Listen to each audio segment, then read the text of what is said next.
Reprise de la lecture du discours de la servitude volontaire d'Étienne de la Boétie à partir de la page 17. Premièrement, il est comme je crois hors de doute que si nous vivions avec les droits que la nature nous a donnés et avec les enseignements qu'elle nous apprend, nous serions naturellement obéissants aux parents, sujets à la raison et esclaves de personne. Concernant l'obéissance que chacun, sans autres avertissements que de son naturel, porte à ses pères et mères, chaque homme peut en témoigner pour soi. Concernant la raison, la question de savoir si elle naît avec nous ou non est abondamment débattue par les académiques et traitée par toute l'école des philosophes. Pour l'heure, je ne penserai point me tromper en disant qu'il y a en notre âme quelque naturelle semence de raison qui, entretenue par le bon conseil et l'habitude, fleurit en vertu et qui, au contraire, souvent, ne pouvant subsister contre les vices survenus, étouffés, avorte. Mais certes, s'il y a bien quelque chose de clair et d'apparent dans la nature, et où il ne soit pas permis de faire l'aveugle, c'est le fait que la nature, ministre de Dieu et gouvernante des hommes, nous a tous fait de même forme, et comme il semble, selon un même moule, afin que nous nous reconnaissions tous comme compagnons, ou plutôt comme frères. Et si, partageant les présents qu'elle nous faisait, elle a fait quelque avantage de son bien, soit au corps, soit en l'esprit, aux uns plus qu'aux autres, cependant, elle n'a pas pour autant eu l'intention de nous mettre en ce monde comme en un champ clos, et n'a pas envoyé ici-bas les plus forts ni les plus avisés comme des brigands armés dans une forêt pour y brutaliser les plus faibles. Au contraire, il faut plutôt croire que faisant ainsi des parts aux uns plus grandes, aux autres plus petites, elle voulait faire place à la fraternelle affection, afin qu'elle eût où s'employer, les uns aient la possibilité de donner de l'aide, les autres ayant besoin de recevoir. Puisque donc cette bonne mère nous a donné à tous toute la terre pour demeure, nous a tous logés en quelque façon dans la même maison, nous a tous façonnés selon le même patron, afin que chacun pût se mirer et quasiment se reconnaître en l'autre, si elle nous a donné à tous ce grand présent de la voix et de la parole pour nous rapprocher et fraterniser davantage, et faire par la commune et mutuelle déclaration de nos pensées une communion de nos volontés, si elle a tâché par tous les moyens de serrer et étreindre si fort le nœud de notre alliance et société, si elle a montré en toutes choses qu'elle ne voulait pas tant nous faire tous unis que tous un, il ne faut pas douter que nous ne soyons tous naturellement libres, puisque nous sommes tous compagnons. Et il ne peut venir à l'esprit de personne que la nature en ait mis certains en servitude, puisqu'elle nous a fait tous membres d'une compagnie. Mais à la vérité, il est tout à fait vain de débattre pour savoir si la liberté est naturelle, puisqu'on ne peut tenir personne en servitude sans lui faire de tort, et qu'il n'y a rien au monde de plus contraire à la nature qui est en tout point raisonnable que le tort. Il en résulte donc que la liberté est naturelle, et si je suis le même raisonnement, j'en déduis que nous ne sommes pas nés seulement en possession de notre liberté, mais aussi avec une propension à la défendre. Or, si d'aventure nous émettons quelque doute sur ce propos, et si nous sommes si abattardis que nous ne puissions reconnaître nos biens, ni de même nos penchants naturels, il faudra que je vous fasse l'honneur qui vous appartient, et que je fasse monter, si je puis dire, les bêtes brutes en chair, pour vous enseigner votre nature et condition. Les bêtes, qui si Dieu me vienne en aide, si les hommes font trop les sourds, leur crient « Vive la liberté !» Il y en a plusieurs parmi elles qui meurent sitôt qu'elles sont prises. Comme le poisson quitte la vie aussitôt que l'eau, pareillement ces bêtes-là quittent la lumière et ne veulent point survivre à leur naturelle liberté. Si les animaux posaient entre eux quelque prééminence, ils feraient de ces bêtes-là leur plus noble caste. Les autres, des plus grandes jusqu'aux plus petites, font lorsqu'on les prend si grande résistance d'ongles, de cornes, de becs et de pieds, qu'elles déclarent assez combien elles estiment cher ce qu'elles perdent. Puis, étant prises, elles nous donnent tant de signes apparents de la conscience qu'elles ont de leur malheur, qu'il est aisé de voir qu'à partir de ce moment, il s'agit pour elles de dépérir plutôt que de vivre, et qu'elles continuent leur vie plus pour regretter leur aise perdue que pour se plaire en servitude. N'est-ce pas ce que veut dire l'éléphant, qui s'étant défendu jusqu'à n'en pouvoir plus, ne voyant plus d'issue, étant sur le point d'être pris, enfonce ses mâchoires et casse ses défenses contre les arbres, tant le grand désir qu'il a de demeurer libre tel qu'il est lui donne de l'esprit et l'incite à marchander avec les chasseurs pour savoir si pour le prix de ses défenses il en serait quitte et s'ils accepteraient qu'il donne son ivoire et paye cette rançon pour sa liberté. Nous nourrissons le cheval dès sa naissance pour l'apprivoiser à servir. Et pourtant, nous qui pensons savoir le flatter quand vient le moment du dressage, nous le voyons mordre le frein, se ruer contre l'éperon, comme pour montrer à la nature, semble-t-il, et témoigner au moins par là que s'il sert, ce n'est pas de son gré mais par notre contrainte. Mais que faut-il donc dire? Même les bœufs sous le poids du joug geignent, et les oiseaux dans la cage se plaignent. Comme je le dis autrefois, au temps où je me consacrais à nos rimes françaises, car je ne craindrais point, écrivant pour toi, ô longa, nibeller mes vers, lesquels je ne te lis jamais, sans que, par l'apparent contentement qu'ils te procurent, je n'en tire une grande fierté. Ainsi donc, puisque tous les êtres qui ont la faculté de sentir sentent systématiquement le mal de la suggestion, et courent après la liberté, puisque les bêtes, qui pourtant sont faites pour le service de l'homme, ne peuvent s'accoutumer à servir qu'en protestant d'un désir contraire, quelle malchance a donc eu lieu qui a pu dénaturer l'homme, seul né véritablement pour vivre libre, au point de lui faire perdre et le souvenir de son être premier et le désir de le retrouver. Il y a trois sortes de tyrans. Les uns ont le royaume par élection du peuple, les autres par la force des armes, les autres par succession de leur lignage. Ceux qui ont acquis les territoires par le droit de la guerre, ils s'y comportent de telle manière qu'on se rend bien compte qu'ils sont, comme on dit, en terre de conquête. Ceux qui naissent rois ne sont communément guère meilleurs, mais, étant nés et nourris dans le sein de la tyrannie, tirent avec le lait la nature du tyran et traitent les peuples qui sont sous eux comme leurs esclaves héréditaires, et selon le tempérament auquel ils sont le plus enclins, avares ou prodigues, ils disposent du royaume comme de leur héritage. Celui à qui le peuple a donné l'État devrait être, ce me semble, plus supportable, et le serait, je crois, si ce n'est que dès lors qu'il se voit élevé au-dessus des autres, flatté par je ne sais quoi, qu'on appelle la grandeur, il délibère de ne pas en bouger.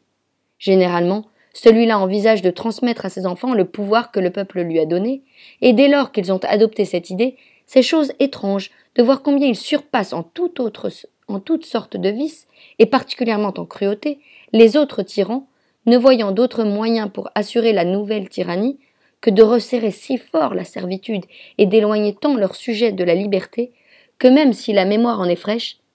ils peuvent la leur faire perdre. Ainsi, pour dire la vérité, je vois bien qu'il y a entre eux quelques différences, mais de raison de choisir l'un ou l'autre, je n'en vois point, et même si les moyens d'accéder au trône sont divers, la façon de régner est toujours quasi semblable. Les élus traitent leurs sujets comme s'ils avaient des taureaux à dompter, les conquérants en agissent comme avec une proie, les successeurs les considèrent comme leurs esclaves naturels. Mais à ce propos, si d'aventure il naissait aujourd'hui quelque peuple tout neuf, ni accoutumé à la suggestion, ni ayant pris goût à la liberté, ne connaissant ni l'une ni l'autre, ni même leur nom, si on leur proposait ou d'être esclaves, ou de vivre libres, selon des lois sur lesquelles ils s'accorderaient, il ne faut pas douter qu'ils ne préférassent obéir à la raison seule plutôt que servir un homme, sauf peut-être s'il s'agit du peuple d'Israël qui sans contrainte ni aucun besoin se fit un tyran, peuple duquel je ne lis jamais l'histoire sans en concevoir un très grand dépit, au point que j'en deviens quasi inhumain, puisque je me réjouis de tous les maux qui alors en advinrent. Mais certes, tous les hommes, tant qu'ils ont quelque chose d'humain, avant qu'ils ne se laissent assujettir, il faut soit qu'ils aient été contraints ou trompés, contraints par les armes étrangères, comme Sparte ou Athènes par les forces d'Alexandre, ou par les factions comme le gouvernement d'Athènes tombé auparavant entre les mains de Pisistrate. Ils perdent souvent la liberté par tromperie, et en cela, ils ne sont pas toujours séduits par autrui, mais bien souvent, ils sont trompés par eux-mêmes. Ainsi, le peuple de Syracuse, la ville principale de Sicile, on me dit qu'elle s'appelle aujourd'hui Saragosse, étant oppressé par les guerres, et inconsidérément ne s'attachant qu'au danger présent, éleva Denis au rang de dernier tyran, et lui donna la charge de la conduite de l'armée, sans se préoccuper du fait de l'avoir fait si grand, de sorte que quand le bon apôtre revint victorieux, non pas à ce qu'il semblait de ses ennemis, mais de ses concitoyens, il se fit de capitaine roi et de roi tyran. Il n'est pas croyable de voir à quel point le peuple, dès lors qu'il est assujetti, tombe si soudain en un tel et si profond oubli de la liberté qu'il n'est pas possible qu'il se réveille pour la ravoir, servant si librement et si volontiers qu'on dirait à le voir qu'il a non pas perdu sa liberté, mais gagné sa servitude. Il est vrai qu'au commencement, on sert contraint et vaincu par la force. Mais ceux qui viennent après servent sans regret et font volontiers ce que leurs devanciers avaient fait par contrainte. Cela parce que les hommes naissant sous le joug, puis nourris et élevés dans le servage, sans regarder plus avant, se contentent de vivre comme ils sont nés et ne pensant point avoir d'autres biens ni d'autres droits que ceux qu'ils ont trouvés, ils considèrent comme naturel l'état de leur naissance.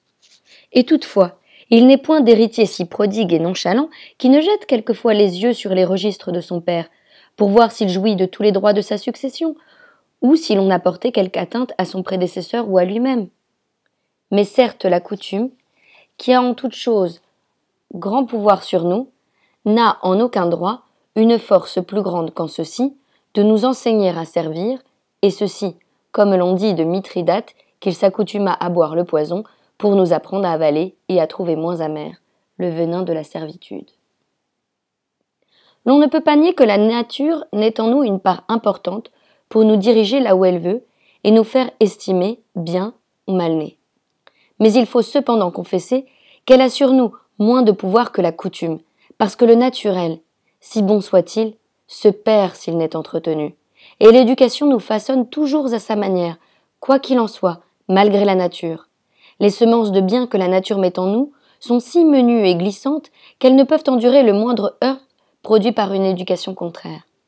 Elles s'entretiennent moins aisément qu'elles ne s'abâtardissent, se fondent et s'anéantissent, ni plus ni moins que les arbres fruitiers, qui ont bien tous un naturel à part, qu'ils gardent intacts si on les laisse se développer, mais qu'ils délaissent aussitôt pour porter d'autres fruits étrangers et non les leurs, pour peu qu'on les greffe. Les herbes ont chacune leurs propriétés, leur naturel et leur singularité, mais toutefois le gel, le temps, le terroir ou la main du jardinier y ajoutent ou diminuent beaucoup de leurs vertus. La plante qu'on a vue en un endroit, on est ailleurs incapable de la reconnaître. Celui qui verrait les Vénitiens, cette poignée de gens vivant si librement que le plus méchant d'entre eux ne voudrait pas être le roi de tous, nés et élevés de telle sorte qu'ils ne se reconnaissent point d'autre ambition que d'être celui qui le mieux conseillera et saura le plus soigneusement veiller à entretenir la liberté, gens éduqués et façonnés dès le berceau, de manière qu'ils ne prendraient point toutes les autres félicités de la terre pour perdre la moindre parcelle de leur liberté, celui qui aura vu, dis-je, ces personnages-là et, les quittant, s'en ira sur les terres de celui que nous appelons grand seigneur, voyant là des gens qui n'estiment être nés que pour le servir et qui pour maintenir sa puissance abandonnent leur vie, celui qui aurait vu tout cela penserait-il que ceux-là et les autres ont un même naturel? Ou plutôt, n'estimerait-il pas que sortant d'une cité d'hommes, il est entré dans un parc de bêtes? Lycurgue, le législateur de Sparte, avait nourri, dit-on, 2 chiens, tous 2 frères, tous 2 allaitaient avec le même lait, l'un engraissé en cuisine, l'autre accoutumé dans les champs au son de la trompe et du cor de chasse. Voulant montrer au peuple lacédémonien que les hommes sont tels que l'éducation les fait, il mit les 2 chiens en plein marché, et entre eux, une soupe et un lièvre. L'un courut au plat, et l'autre au lièvre. Et pourtant, dit-il, ils sont frères. Donc celui-là, avec ses lois et sa constitution, éduqua et forma si bien les Lacédémoniens que chacun d'eux eût préféré mourir 1000 morts que de se reconnaître d'autres seigneurs que la loi et la raison. J'ai plaisir à me rappeler un propos que tint jadis l'un des favoris de Xerxès, le grand roi des Persans, et de Lacédémoniens. Quand Xerxès faisait les préparatifs de sa grande armée pour aller conquérir la Grèce, il envoyait ses ambassadeurs d'une cité grecque à l'autre demander de l'eau et de la terre. C'était la façon que les Persans avaient de sommer les villes de se rendre à eux. Ni à Athènes ni à Sparte il n'en envoya, parce que ceux que Darius son père y avait envoyés avaient été jetés par les Athéniens et les Spartiates les uns dans les fossés, les autres dans les puits, où ils n'avaient qu'à prendre hardiment, leur aurait-on dit, de l'eau et de la terre pour les porter à leur prince. Ces gens ne pouvaient souffrir que la moindre parole seulement on touchât à leur liberté. Pour avoir agi ainsi, les Spartiates s'aperçurent qu'ils avaient encouru la haine des dieux, particulièrement de Talthybi, le dieu des héros. Ils eurent l'idée d'envoyer à Xerxès, pour les apaiser, 2 de leurs citoyens pour se présenter à lui, afin qu'il en usât avec eux à sa guise et se payât ainsi pour les ambassadeurs qu'ils avaient tués à son père. 2 Spartiates, l'un nommé Sperte et l'autre Bulis, s'offrirent de leur plein gré pour aller faire ce paiement. De fait, ils y allèrent, et en chemin, ils arrivèrent au palais d'un Persan qu'on nommait Indarne, qui était lieutenant du roi pour toutes les villes d'Asie qui sont sur les côtes de la mer. Il les accueillit fort honorablement, leur fit grande chère, et au fil de la conversation, un propos amenant l'autre, il leur demanda pourquoi ils refusaient tant l'amitié du roi. « Voyez, dit-il, Spartiates, apprenez par mon exemple comment le roi sait honorer ceux qui le valent, et pensez que si vous lui obéissez, il en userait de même avec vous. Si vous étiez ses sujets et qu'il eût fait votre connaissance, ni l'un ni l'autre, vous ne manqueriez d'être seigneur d'une ville de Grèce. En ceci, Indarne, tu ne saurais nous donner un bon conseil, dirent les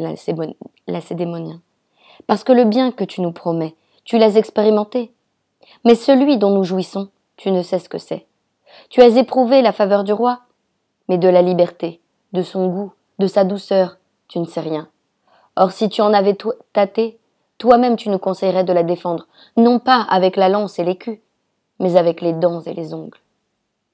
Seul le Spartiate disait ce qu'il fallait dire, mais certes, et l'un et l'autre parlaient selon l'éducation qu'ils avaient reçue, car il était impossible que le Persan regrettât la liberté, ne l'ayant jamais connue, ni que le Lacédémonien endurât la suggestion, ayant goûté à la liberté.